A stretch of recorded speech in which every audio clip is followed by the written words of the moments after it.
thank you very much, but it's really not trivial. It's big. African thinking, African philosophy is a big thing. But Africans think and Africans do in a different way. They create art, they create philosophy, they create art more monumental than Michelangelo, and they never sign their name. Because they live in a society that is collective, while the Europeans live in a society that is individual. That is why you are trapped in this society. They live in a we society, and Europeans live in a me society. It's a different kind of concept. The Africans live for the totality, the collectiveness of the whole society.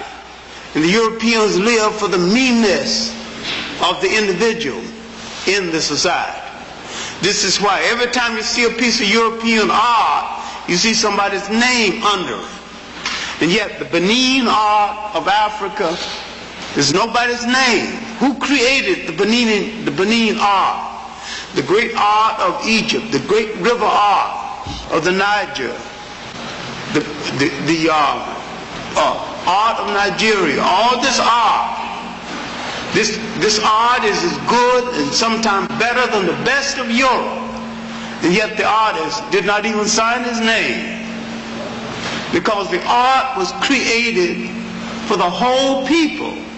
And when you see the folk philosophy, the folklore, and the folk tales of Africa, all of these things are told and put down, not for individuals, but for an entire people.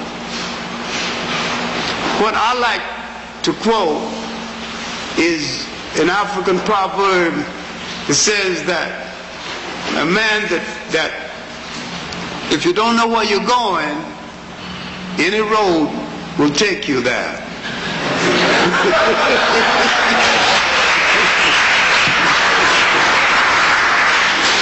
I will never know what African said it, but I know an African said it.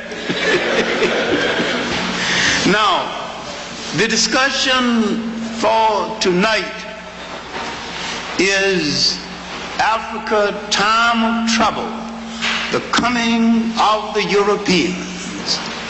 Very few people talk about this subject from an African point of view.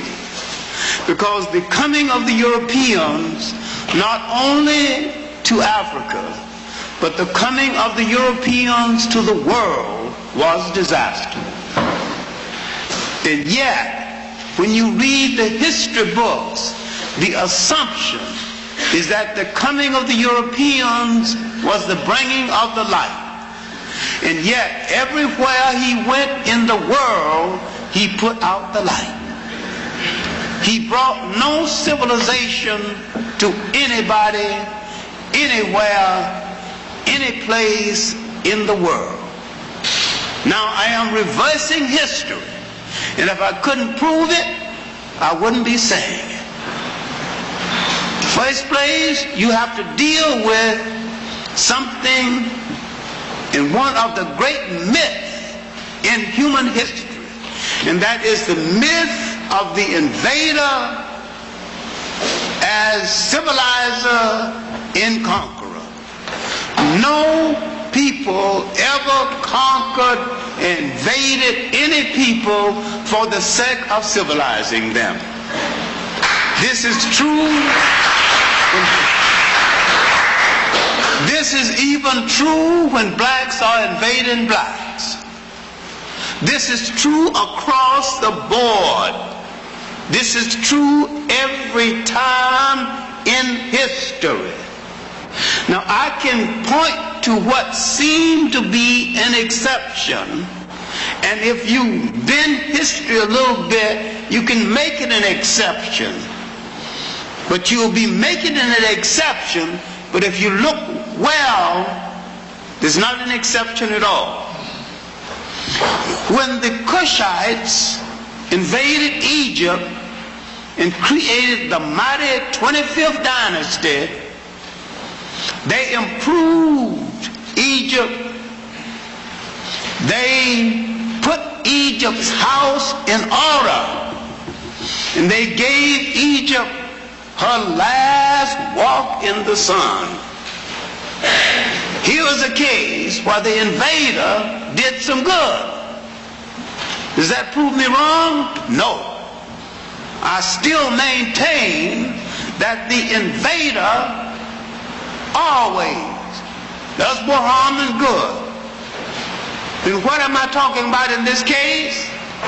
The invasion was not really an invasion in the true sense. The Cushites from the south were relatives of the Egyptians. They were African relatives invading the house of the relative and telling the relative, put your house in order before the foreigners come back here and take over both of us. So it was not an invasion in the true sense, because those in the south was just as much of the north as the others.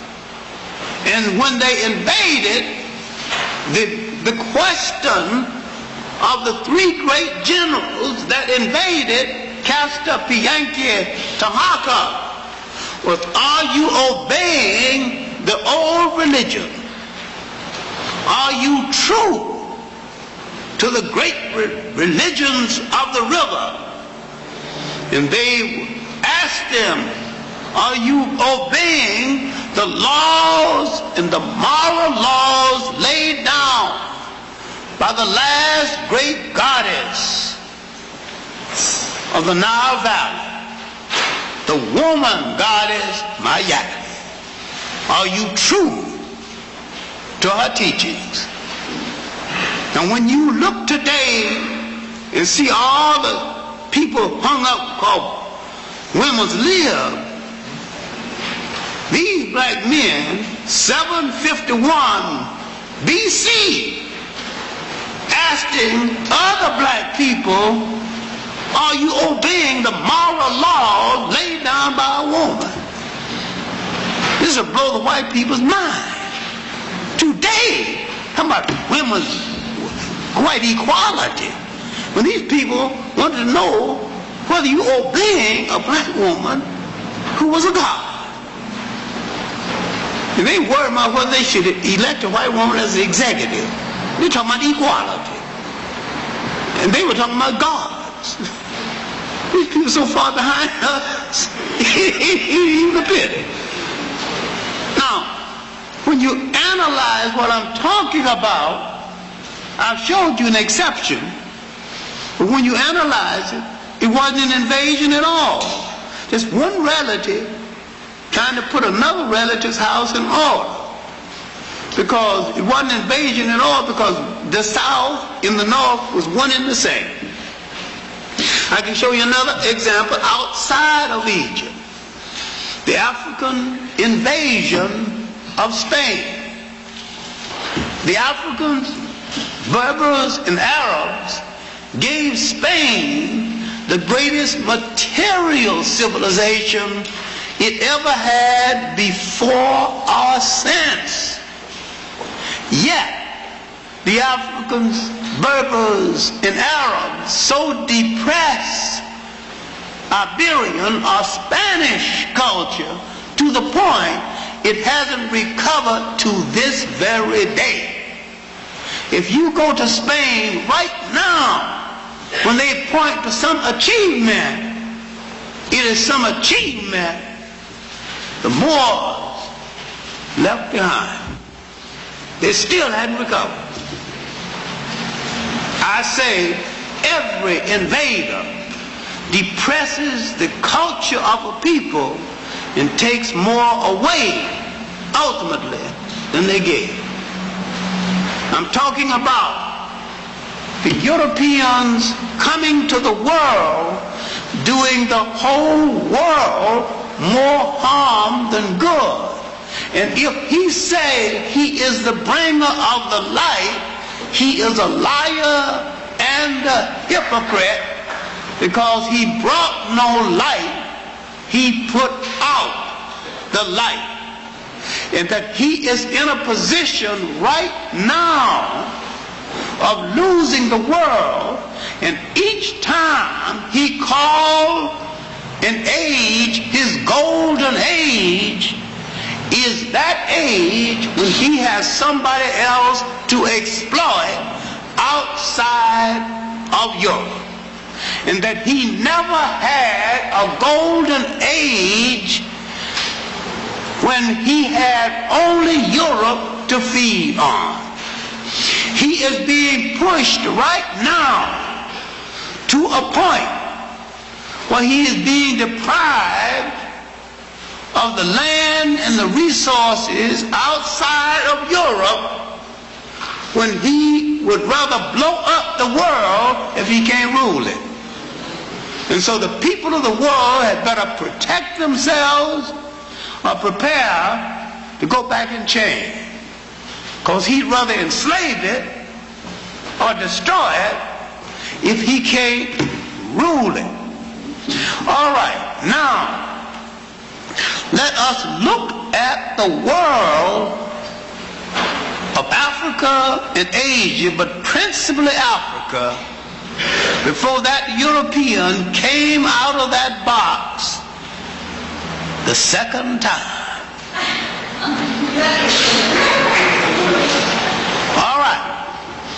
The first time he was pushed back into Europe by a combination of Africans and Arabs after he had played around with Christianity, disgraced it, brought on Islam, was pushed out of the Mediterranean. All right. During these years he is out of the Mediterranean. He was forced into what he called the middle of the Dark Ages. For 700 years now he's been in Europe, feeding on Europeans. He has not enslaved the African, principally because he has been enslaving Europeans under a form of slavery that he called feudalism. Strong Europeans have taken the land and enslaved other Europeans to work the land. The biggest landowner in Europe is the church. The church has the exploitation of the people under the guise of divine right of the church. And the church has calmed down the people. Talking about the Catholic Church, it's the only church they recognized at that time. That the people are going to get theirs in the hereafter. The people are so burdened with taxation and that the people are about to explode. Now, to get more funds to build the cathedrals and to support the top-heavy ministry, the gold lace robes of the priests and the bishops, they are selling compensations to the people. Then they have to look around for different ways to make money from the people. And so now they have something laying in wait they haven't exploited, something called purgatory. And so they began to exploit the concept of purgatory. So, all right, grandma died. The poor soul didn't get to heaven. She stopped in purgatory. For so much money and so many prayers, we will pray her from purgatory into heaven.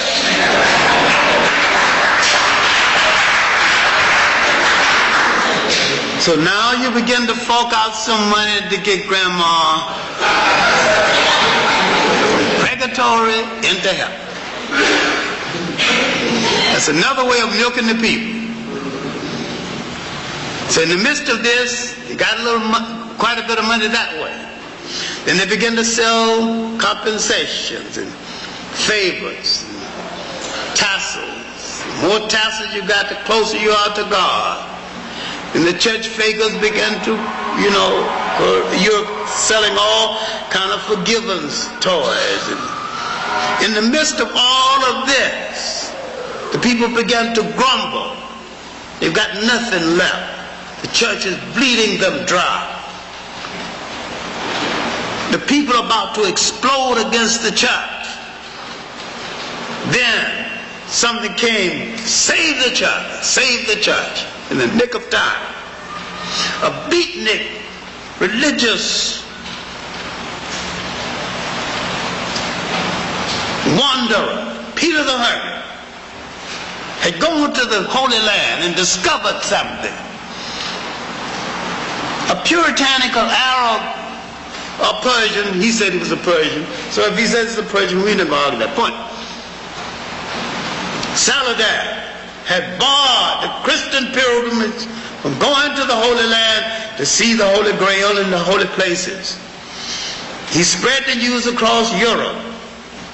How dare this infidel keep us from the holy places to see the ornamentations, the chalice, and all of the things that touched by our Lord, including the very shawl that he died in.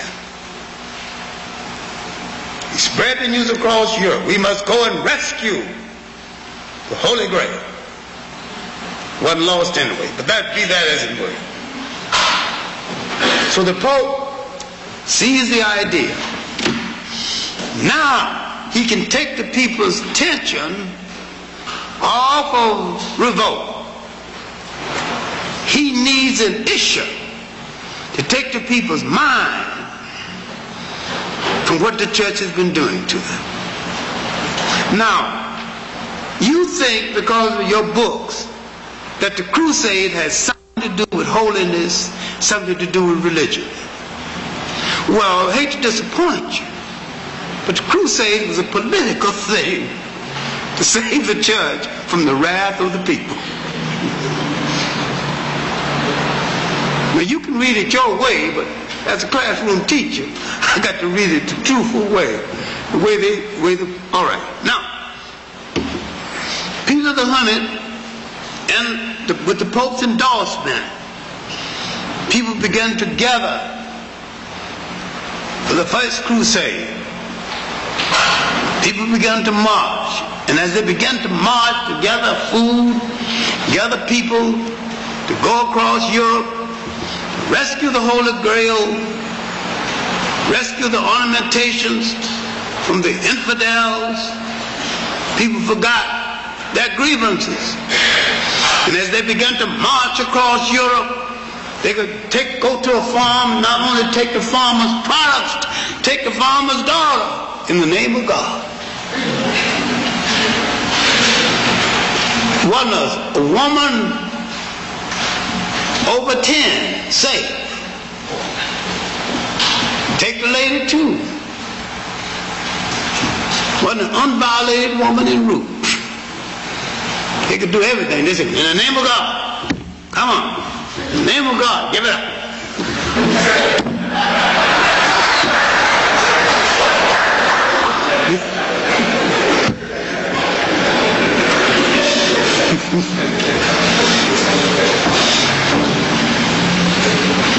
So they just marched across, just taking everything in sight.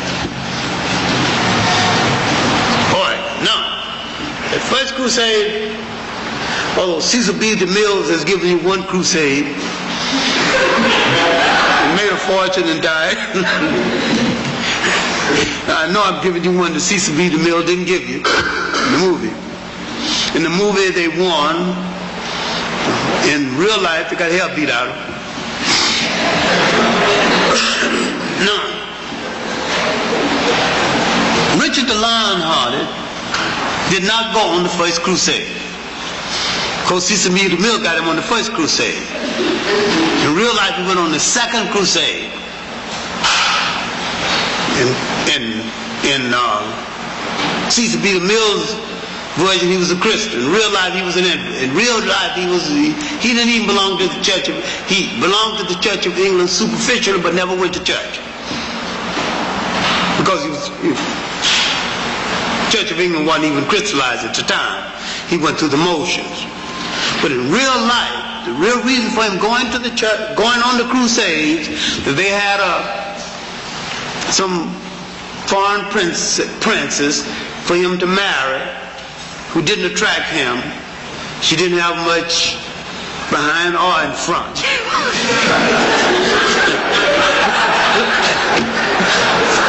Flat both ways. So he wanted to get out of that marriage. I guess the best way for him to put some space between him and the lady. So he decided he wanted to go. So I don't know what made him so lion-hearted, he couldn't stand up. So he got out of England to get out of that marriage. So he was going as long as he could. As they moved across Europe. But fortunately, his crusade happened to be one of the larger crusades. And they had a moderate success on the crusades. But another thing that happened on the crusades, some of the common people went on the crusades, and as they met defeat, the common people saw something. They gave them courage. They saw the lords being defeated, begging the infidel Turks and the infidel Arabs for mercy.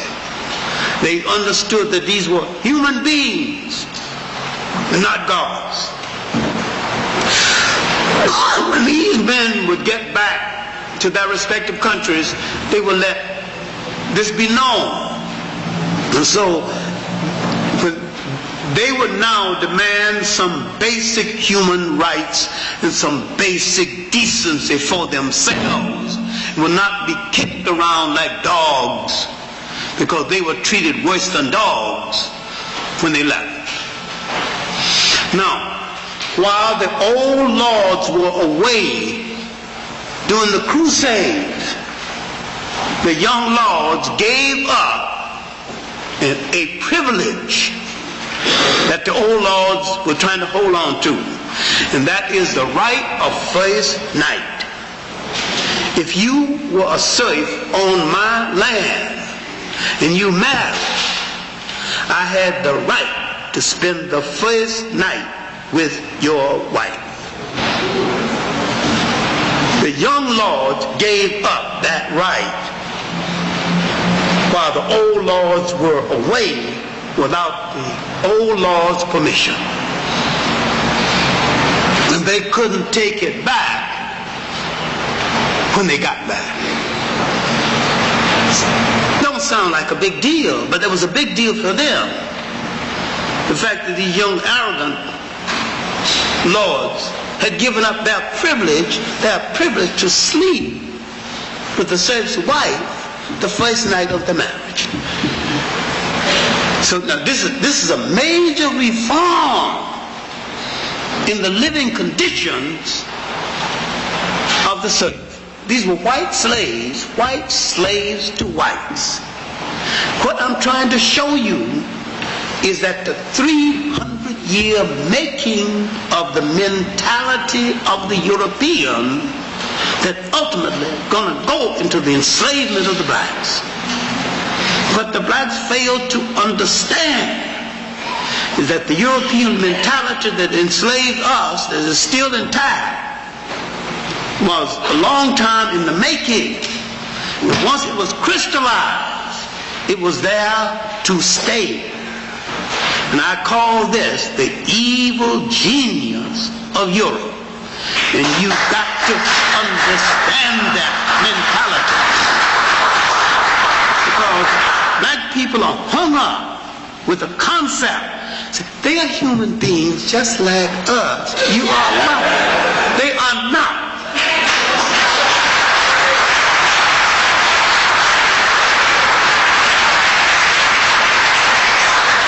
They are human beings shaped by a condition of history. And you are human beings shaped by a condition of history. And you are shaped by an environmental condition and by a cultural condition.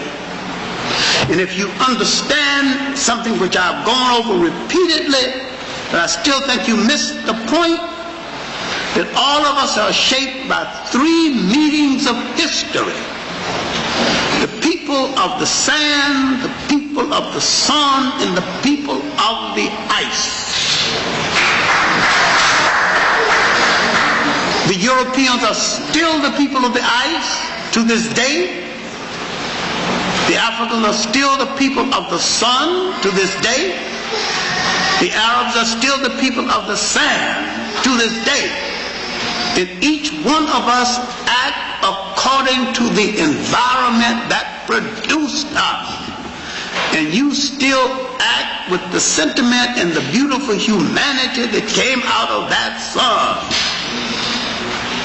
And maybe we have spent too much time expecting the sun in the sand, in the ice, to get together. We should let each one fall in its respective place and stay there.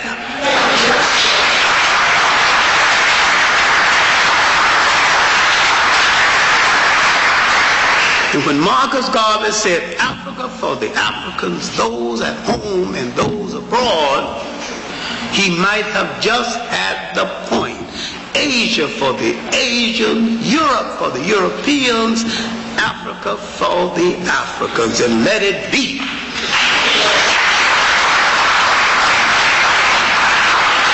Now, there was a time when each emperor with enough power who wanted to impress the Pope found his own crusades.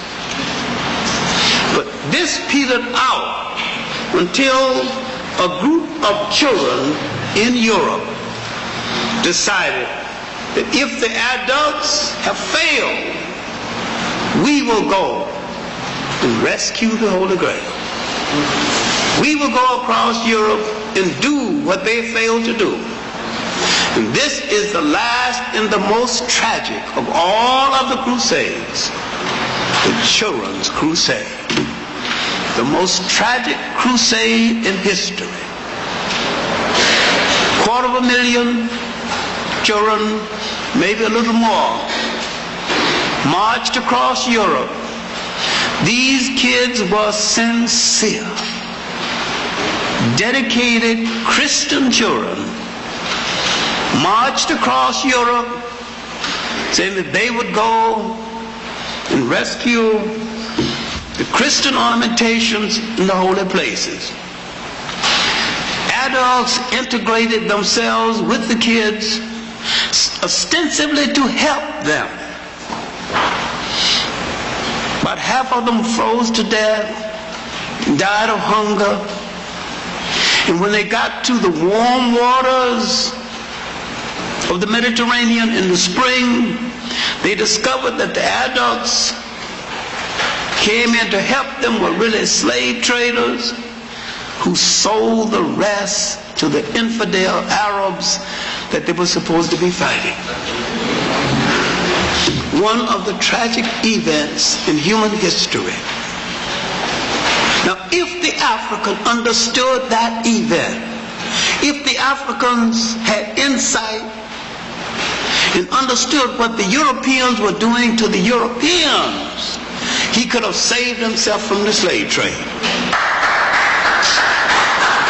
So if these people would do that to their children, there's nothing for me to expect.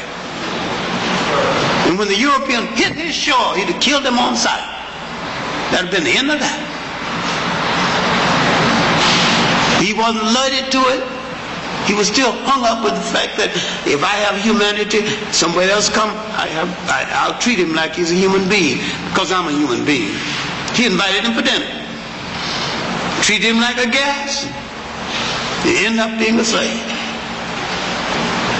That same kind of sentiment is still among African people to this very day.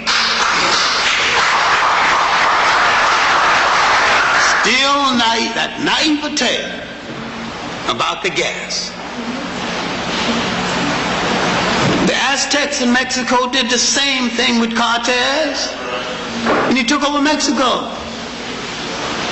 Less than 2,000 men took over all Mexico. Came as the guest, stayed as the conqueror. We non-Western people never learned. Hadn't learned to this very day. All right, now, Europe is awakening from the Middle Ages and from the Dark Ages. The Africans are still ruling Spain, they're still blocked Europe from the Mediterranean, and yet the storm is gathering in Spain between two sets of Africans. And this storm is gathering because the Muslims are beginning to fight among themselves. Portugal frees herself from the domination of the Africans in 1240 because the Africans were the military arm of Spain from 711 to 1240, because around 1000 the Almoravids under Ibn bin Tishfan enters the scene. Mostly Africans, sprinkling of Arabs, but in the 1000s, but 1240 the Almohades enters.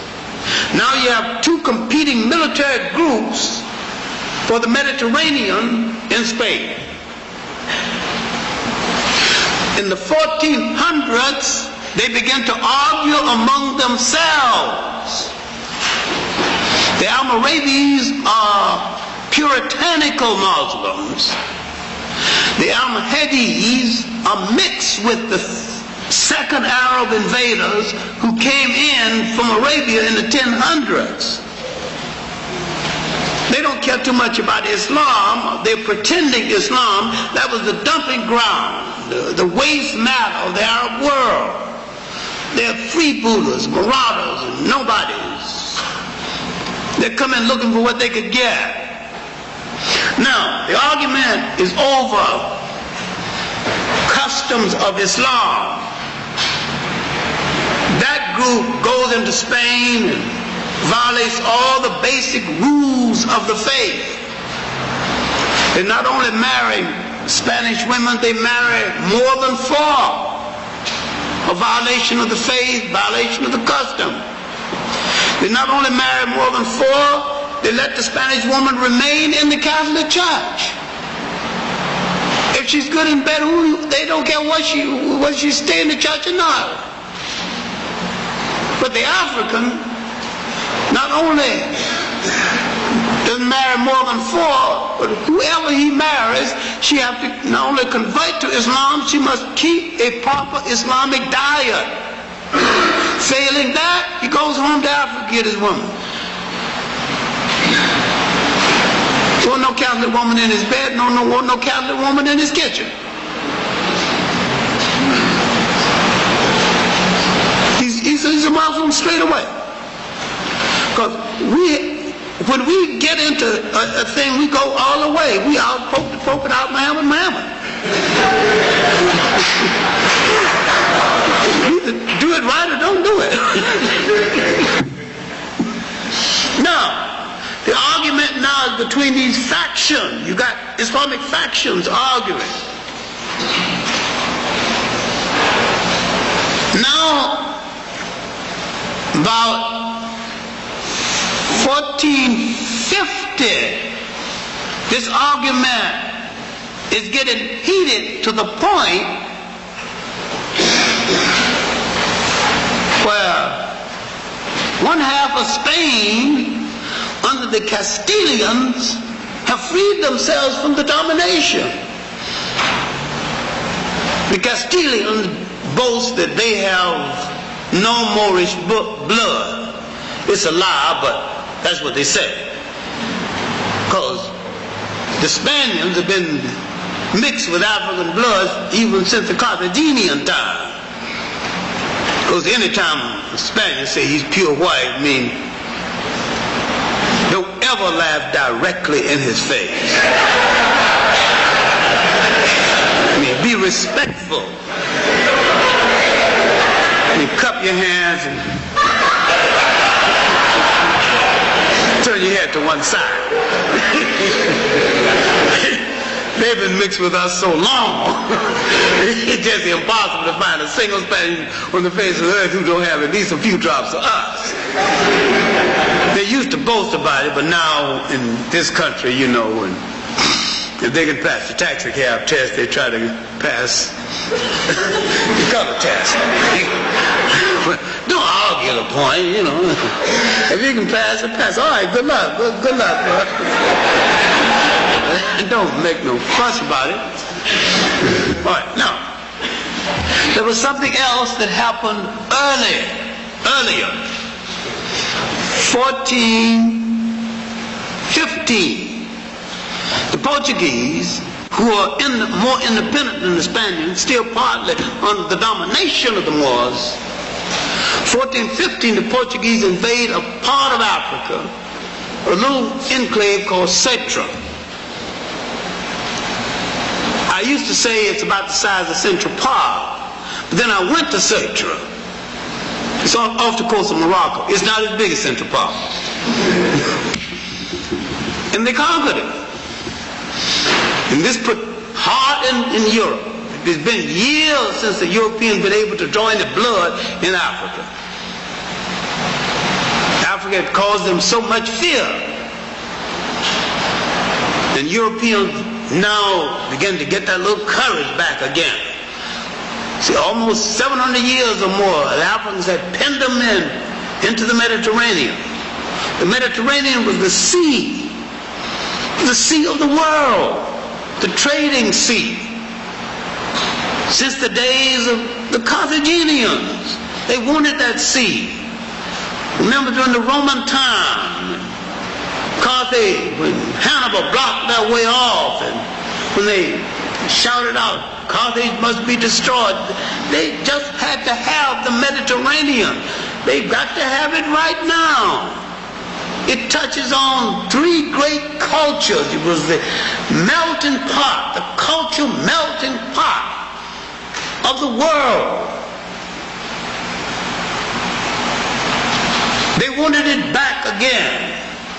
They wanted to get back into the Mediterranean, back into the trade of the Mediterranean. All right, 1455. We have to go slow right here because something is going to happen. 1455. Spain and Portugal now free enough now to go to the Pope and begin to talk about, we're going to take over the world next. They're so sure of themselves, they're talking about lines of demarcation. Go to the Pope, talking about how we're going to divide up things when we're in charge. In this ensuing conversation before the Pope sells the argument. You are both authorized to reduce to servitude all infidel people. This account is beautifully told in Eric Williams' capitalism and slavery, and told again in his work, The Caribbeans from Columbus to Castro. I don't know what you think about Eric Williams. A whole lot of people didn't think too much of him as the Prime Minister of Trinidad. And a whole lot of people don't forget that Eric Williams, while he may not have been a good Prime Minister of Trinidad, he was one of the best historians ever come out of the Caribbean islands.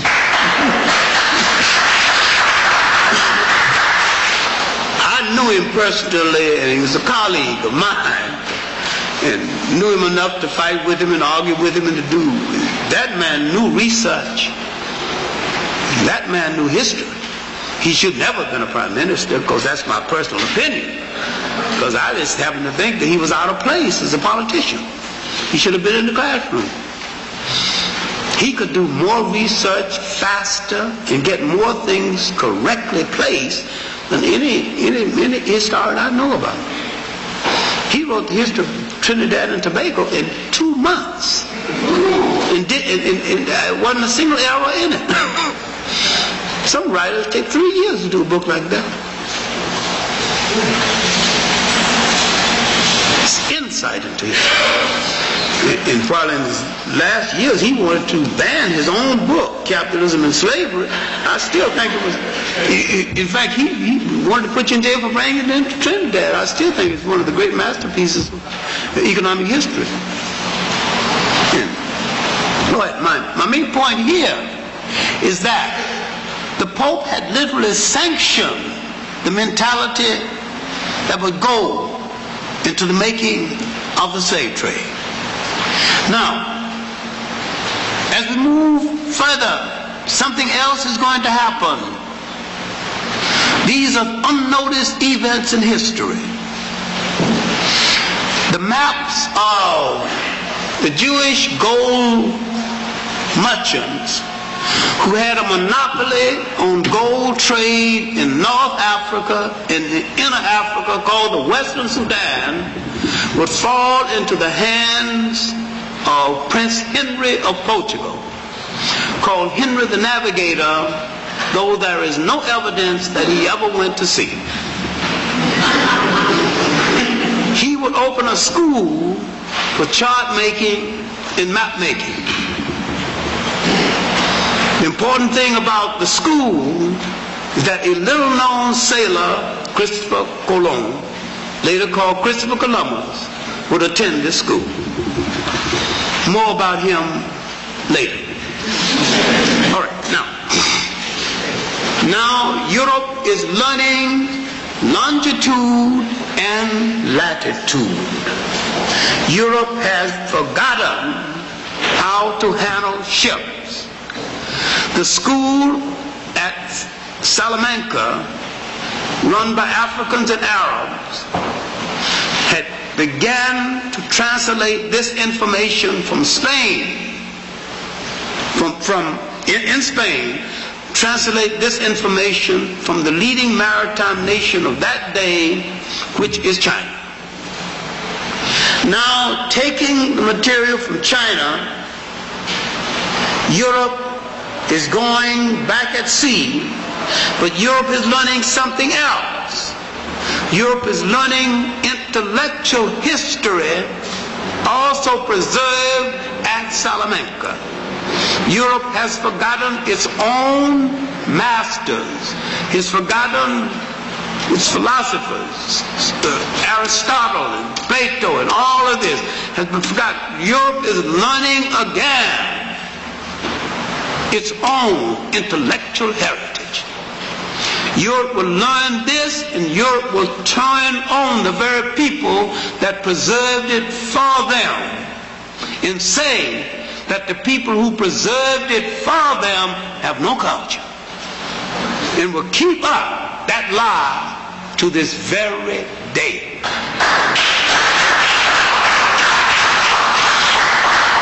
And you would read the intellectual history of the world without hearing the name Salamanca, the great university in Spain, or the great university in Africa, St. Corée.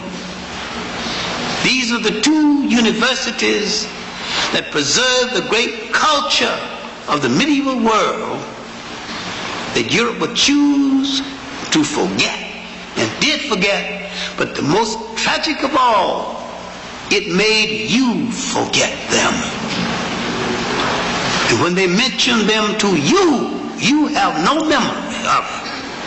And the greatest crime committed against you was to destroy your confidence in your historical memory of what you have been, so that you can forget what you are and also forget what you still can be.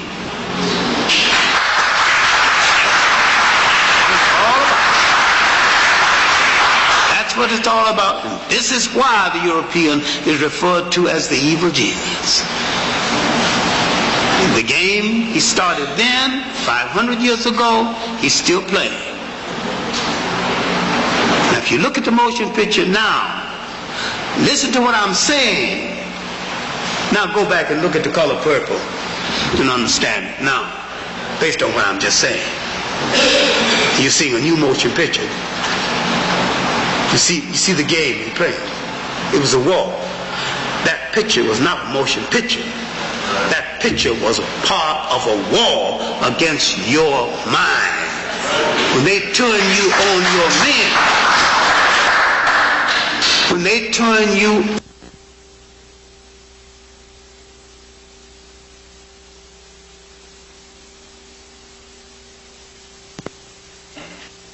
they don't want you to be anything with them. Once they destroy the effectiveness of the image of your men, there's nothing they want you to be with them but a whore and a slut. End of a people. That's the end of a people. And that's what they're trying to achieve, to destroy a people totally. But they will recruit a people to help them do it, and they are having some success in that recruitment. Now, Henry the Navigator's school is training Europe to move back at sea. Now we will have to deal with another neglected date in history. Not 1492, 1482. 1482, Europeans came again along the coast of Ghana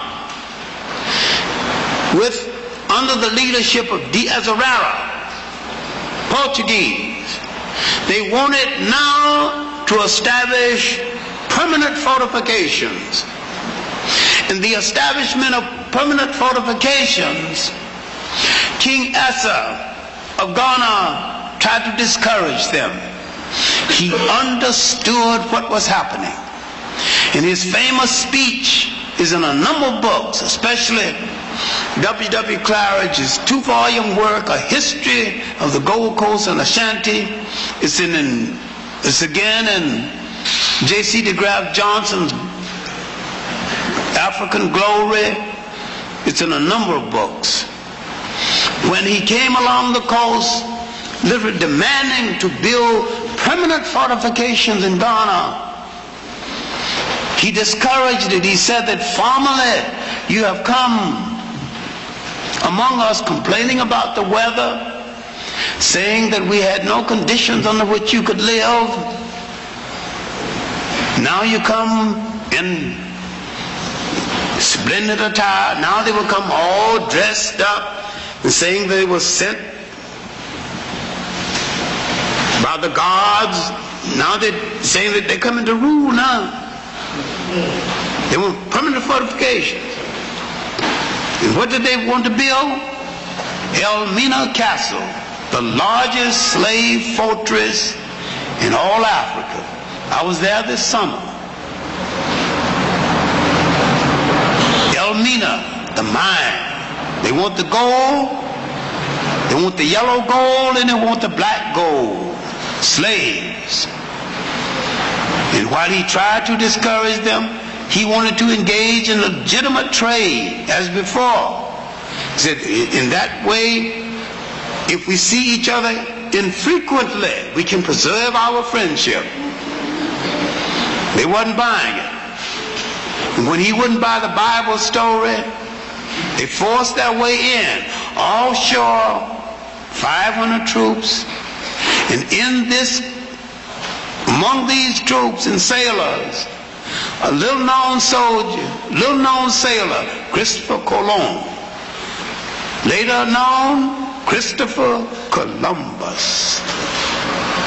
Read Columbus's diary, and he says, as man and boy, I sailed up and down the Guinea coast for 23 years. What was Christopher Columbus doing up and down the Guinea coast for 23 years? He was in the early Portuguese slave trade. This man might be one of the biggest fakers and one of the biggest con men in history. Why didn't he go to the East Indies with Isabella's money and Isabella's endorsement? Why did he go to the West Indies in the first place? What did he know about going to the West Indies? What did he learn about the West Indies? He learned from African sailors who had already gone to the West Indies. Then that's proof that African sailors had already gone to the West Indies. They told him how to pick up a sea current. You pick up a sea current someplace along that coast, it would take you straight to the West Indies. You have to wait 6 months, it reverses itself and bring you back. That's why ships were wrecked off the coast of Portugal on his way home. He may well have double-crossed Isabella.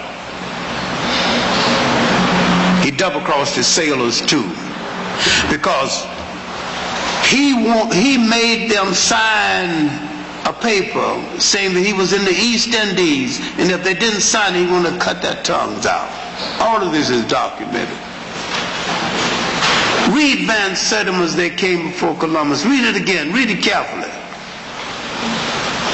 But there's a 3-volume work also, hard to get now, Africa in the discovery of America. But there's other works on the subject. There's a whole small library of books dealing with the pre-Columbian presence of Africans in the New World. There's a new book coming out right now at the University of California. Christopher Columbus discovered absolutely nothing. Never set foot on North America or South America. He opened up North America, South America for European exploitation. But the great tragedy was the entry of 1482. The building of Elmina Castle, the building in the beginning of permanent fortifications for Europeans. And another aspect of the slave trade forgotten was the entry of the Scandinavians and the entry of the Dutch. These wooden shoe-wearing people who are so clean, grow 2 lips, who so clean they even named a cleanser after them, Dutch cleanser, one of the bloodiest, murderous slave traders that you can think about. So the coming of the Europeans was one of the disastrous acts of history. When people are telling you about their Holocaust, all you have to say is that when you finish talking about your 6 million, I'll start my count with 60 million, and I'm just starting my count. We talk about Holocaust the same as we talk about fish stories. Those who caught the biggest fish do the most talking. I was at Elmina Castle, and I was at Goree Islands. Goree Island, one of the smaller of the slave forts, 20 million just passed that one. They got 46 castles. 20 million passed through Goree. That was at Elmina, the biggest one. There's no counting of how many passed through Goree, passed through Elmina. That's the monster. Its first dungeon holds 1,000. This the dungeon for the women holds 500. Just for the women. Had one compartment for the virgin girls, for the ship's captains and the governors to pick their choice which one they want to rape that night. That holds 250. So the coming of the Europeans, one of the great tragedies then in the history of the whole world. Now the economy of Africa is getting the economy of Europe off the ground. Europe now is emerging from the tragedy of the Middle Ages. It's emerging people poor, resource poor, and land poor. It's emerging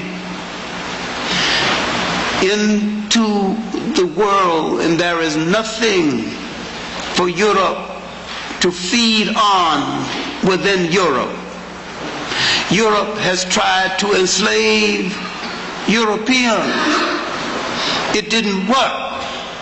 Europeans hasn't got the physical energy to bring it off. The Africans fortunately have the physical energy to bring it off, and still have the physical energy. Europeans have treated Europeans so badly that when they try to enslave other Europeans to do the work, the Europeans can't bring it off physically. They cannot last. It does not mean that the Africans did not die wholesale. They did. But you had a reservoir to get more Africans. You just simply go back to the European reservoir. You got another weakling. He didn't have enough strength to hold up under the pressure of this grueling business. And it kept on and on. Nobody spared him, and nobody showed him any mercy. All right. The business was around France, was around England, was around Portugal, and Spain. The British were kept out of the business, not out of any benevolence, because of an argument the British had with the Catholic Church. The French had some difference of opinion with the church and did not enter the business until that holy devil, Cardinal Richelieu, gave France a rationale to get into the business. Then France got into the business. Someone gave Henry VIII's daughter, Queen Elizabeth I, a proposal for England's getting into the slave trade, and she rejected it. Then someone showed her how much profit could be made, then she accepted it. Then the lead ship in the British entry into the slave trade was her personal property, the good ship Jesus. That was the name.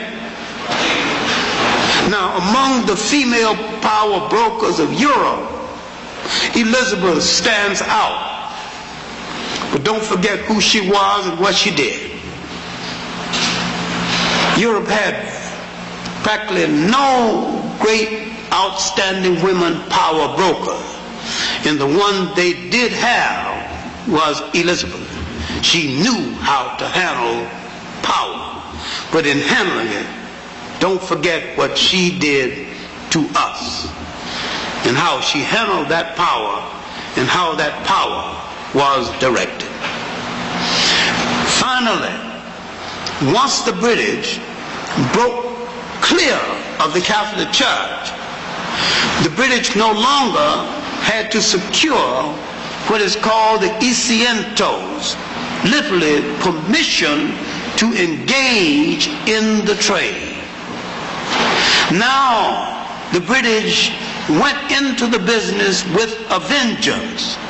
The British, led by Captain Hawkins, moved into the business with a vengeance. And when the British got into the business, it became a business. It was no longer sloppy. They drove the Portuguese out of West Africa. The Portuguese moved down to the Congo, subsequently Angola.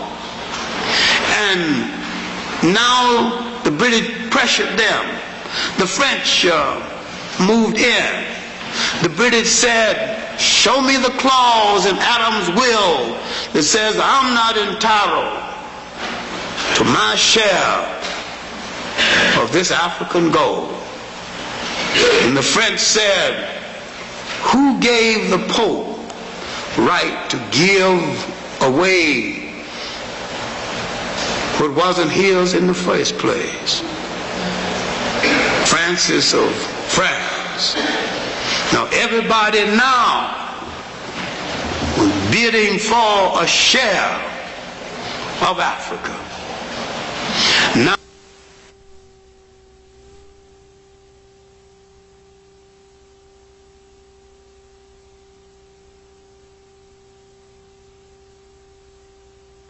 let's look at the Portuguese in the Congo. They came to the Congo ostensibly to establish a partnership. And the Africans, believing them, did establish a partnership. Finally, the Africans who had taken Portuguese names adopted the religion, Portuguese customs, realized that the Portuguese were trying to change the Congo into a slave colony, turned on the Portuguese and did a remarkable thing, remarkable in African history, remarkable in human history, drove them out and established the Congo as a free country in the 1590s. And the Congo remained free from the 1590s until 1884. In the 1600s, a great king came to power, Shamba Belongongo. And from 1600 on, next 20 years, they not only threw away the Portuguese religion, threw Portuguese cooking utensils into the sea, tore down the Portuguese churches, went back and became purely African, and had a golden age. Built again the Bashongo kingdom. There were two kingdoms, the kingdom of the Congo and Bashongo. And they came together now and brought that strength together. The eastern Congo and the Congo facing the sea. Well, the most remarkable thing, right in the midst of the slave trade and in spite of it, and all of this is forgotten. And yet it is well written about it. Belanger's daily life in the kingdom of the Congo, but principally Taude's work on the trail of the Bashongo. No shortage of books about it. And yet it is unknown. The Portuguese moved to what is now Angola, faced a king who wasn't ready to fight them, and his sister kept holding his hands, hoping that he'd get ready. His sister, Nzinga, because his sister held his hand, the Portuguese thought she was for them. She was holding his hand until she could get ready. Because he didn't get ready in time, she just finally pushed him aside and got ready herself. She fought the Portuguese 52 of her 81 years, giving no quarter, asking no quarter. One of the greatest of the African warrior queens.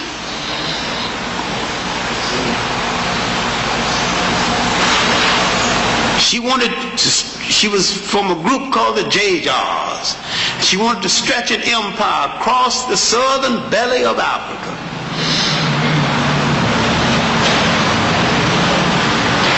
She became a Christian strategically, using it the way they use it.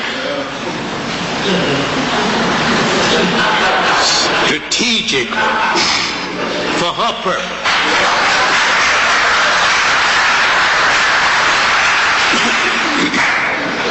Went to Portugal for a treaty, saw people hungry. He said, you people don't live no Christianity. What are these people doing hungry? What kind of Christians are you? We wouldn't permit this in our country. She peeped their card. She knew they were liars. Then she put one against the other. She bought guns from the Portuguese and bought guns from the Dutch and then some from the Finns. She manipulated them. Finally they tried to force her into battle. She wasn't ready for it. And again they killed her sister and threw the mangled body of her sister at the palace door. Near the end of her life she was forced to fight a battle that she didn't want. It ended up being neither victory or defeat. But this woman kept the Portuguese from the hinterlands of Angola for most of her life and kept the slave trade from spreading into Angola. The last of the great monumental female warriors of this part of Africa. And yet, forgotten in history. But they know her. They know they met a warrior. Always supported by men. She had 3 in her lifetime. I'm glad she had the kind she wanted. She generally married gopher type men who just did what they were told. Didn't threaten her at all.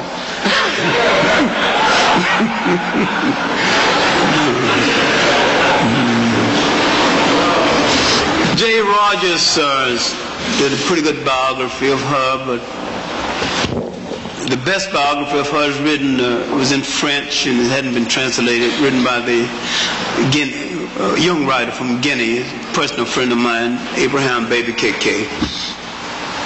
But we need to, I did a long article on her in Essence about 5-6 years ago. No, about 10 years ago now, 75. That's 12 years. Oh God, things go fast. But no, in Southern Africa, the Dutch East India Company needed a filling station. And that filling station was really found by, they needed a filling station for those stopping en route to India. The French Huguenots had been there before. Others had been there before, but that was the reason Southern Africa was found. And there were some dissident people in Holland, Calvinists. You have to understand the Calvinists were religious dissidents and who think that God ordained them to look over the lesser breeds, and they declared that Africans are lesser breeds. And many of the Jews who had been in Spain helped to establish the Dutch East India Company and owned stock in the Dutch East India Company. After the Portuguese were driven out of the Congo and were forced partly out of Angola, they came around to establish themselves in what is now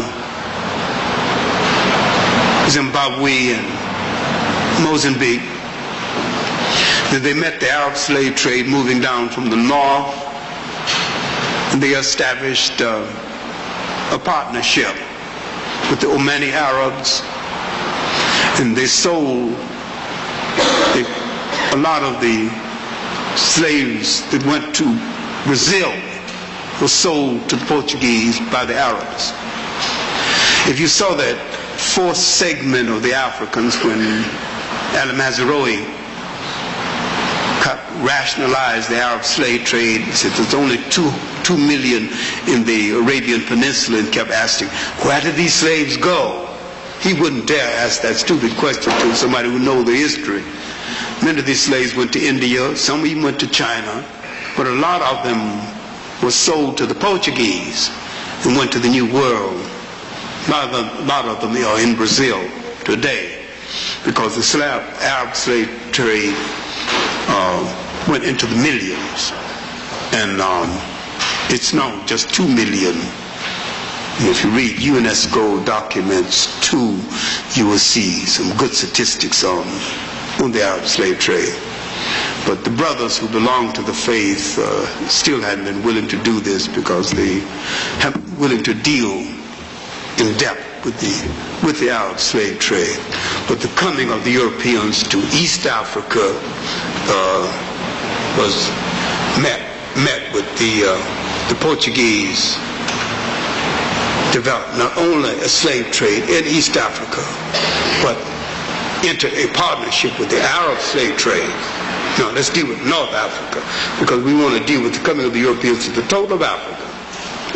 In North Africa, then part of the Ottoman Empire of the Turks, the Europeans, the Turks were Europeans, but then the Turks were challenged by the French and the English. When the Turks were challenged by the French and the English, you see a new kind of colonialism being overlaid by one kind of colonialism challenging another kind of colonialism. Now you see competition between slave traders and slave traders, and Africans caught in a vice of history, and competition between traders and traders. And the European, especially the British, controlling the business more and more. The absentee European now entering the business. You can now buy ships in the business without seeing the ships. You can buy plantations without seeing the plantations. You have slave stock on the British exchange. You got the birth of Lords of London gambling on the exchange. Then you have the birth of something that's going to change the system. You have the U.S. that began to make a faster ship. And the U.S. that had been buying slaves from England and partly from the Portuguese, the U.S. is now making its own ships and sending its ships directly to Africa. Now a competitor, and a ruthless competitor, has entered the slave trade. And not only a ruthless competitor in the slave trade, but a person that would change the whole system of trading. And the plantation system of the Caribbeans, this system is opening wider, because formerly the proving ground for the slave system in the Western world, the Caribbean islands, but the dumping ground for the Portuguese trade was South America, principally Brazil. But Brazil was a resale point for South America, but the resale point for the United States was the Caribbean islands. With the U.S. challenging the British trade, the widening of the gap, in the competition is now becoming a thing, a worldwide system.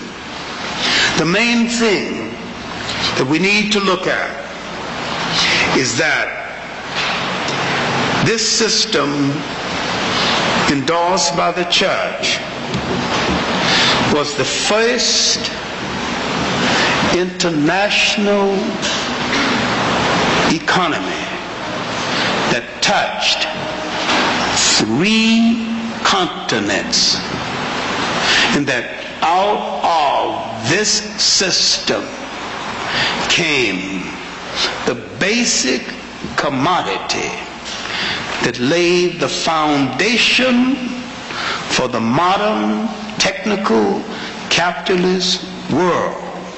And when you are making claims on the world, when you are making claims for reformation, when you are making claims for what is due you and your children in the world, your claims are too small, for they took away from you and drained away from you all the means that you could have had to have been nations, to have built empires, to have built schools, to have built Harvards, to have built Cambridges, to have built empires, to have built navies, and put you 500 years behind in technology. But what they took away from us laid the basis for the modern technical world. And I remember in Washington a few months ago, some German coming to a meeting came up to me sheepishly, halfway apologetically, and said, other immigrant groups in America pull themselves up by their own bootstraps. Why haven't your race done the same thing? I lost my cool and said, because someone stole our boots, you bigoted SOB.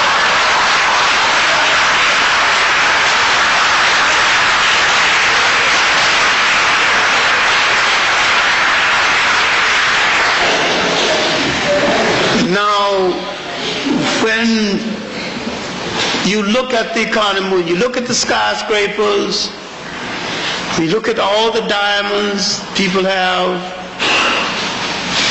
when you look at people flaunting Rolls Royces,